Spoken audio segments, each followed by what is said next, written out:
এই অ্যাপটা মূলত একটা কুইজ অ্যাপ, যেটা ফ্লাটার অ্যান্ড ডার্ট এর কম্বিনেশনে বানানো হয়েছে। তো এই অ্যাপের কিছু স্পেশাল ক্যারেক্টারিস্টিক্স আছে, লাইক প্রত্যেকটা কোশ্চেনের জন্য ইউজার 60 সেকেন্ড করে পাবে। যদি 60 সেকেন্ডের মধ্যে সে কোনো আনসার পিক করতে না পারে, তাহলে অটোমেটিকলি নেক্সট কোশ্চেনে চলে যাবে। ইউজার আর ওই কোশ্চেনটা আর পাবে না, মানে আগের কোশ্চেনটা পাবে না আনসার করার জন্য। আর যতক্ষণ না পর্যন্ত আমরা কোনো আনসার পিক করব, তো আমরা নেক্সট বাটন অ্যাক্টিভেট হবে না, নেক্সট বাটনে আমরা ক্লিক করতে পারবো না। আর আনসার যদি রং হয়, তাহলে এরকম ক্রস চিহ্ন দিয়ে দেখাবে with red border and right আনসারটাও দেখাবে। আর যদি কোনো ম্যাথমেটিক্যাল টার্ম আসে, তো আমরা দেখতে পাচ্ছি যে নেক্সট বাটনের নিচে একটা ইউজ ক্যালকুলেটর অপশন আছে। অনেকের মনে কোশ্চেন জাগতে পারে যে কুইজ অ্যাপে ক্যালকুলেটর কেন।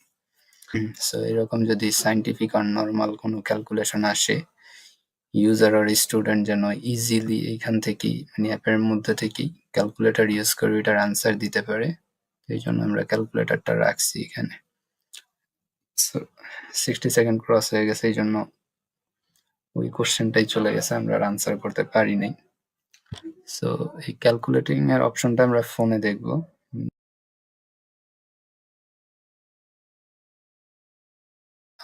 এইখান থেকে এখন আমরা পরীক্ষাটা দেই। আবারও দেখা গেল যে ওই কোশ্চেনের টাইম শেষ হয়ে গেছে, এই জন্য চলে গেছে।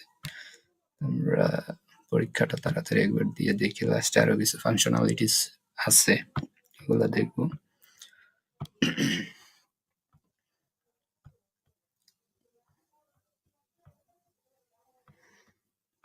সো ফিনিশ বাটন ক্লিক করার পরে এরকম একটা ইন্টারফেস আসবে, যেখানে আমাদের স্কোর শো করবে যে কয়টা কোশ্চেন হয়েছে, কয় পার্সেন্ট হয়েছে টোটাল।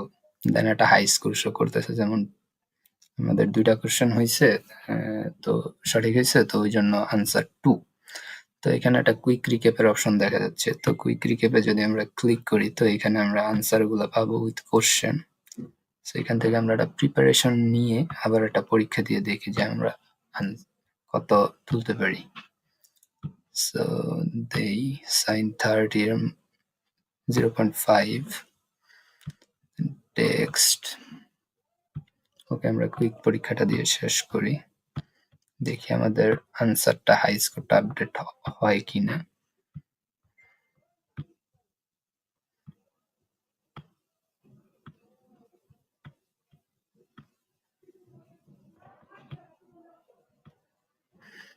দেখা যাচ্ছে যে পার্সেন্টেজ চেঞ্জ হয়েছে, হাই স্কোর এখন 10 হয়ে গেছে। তো that's all about this app.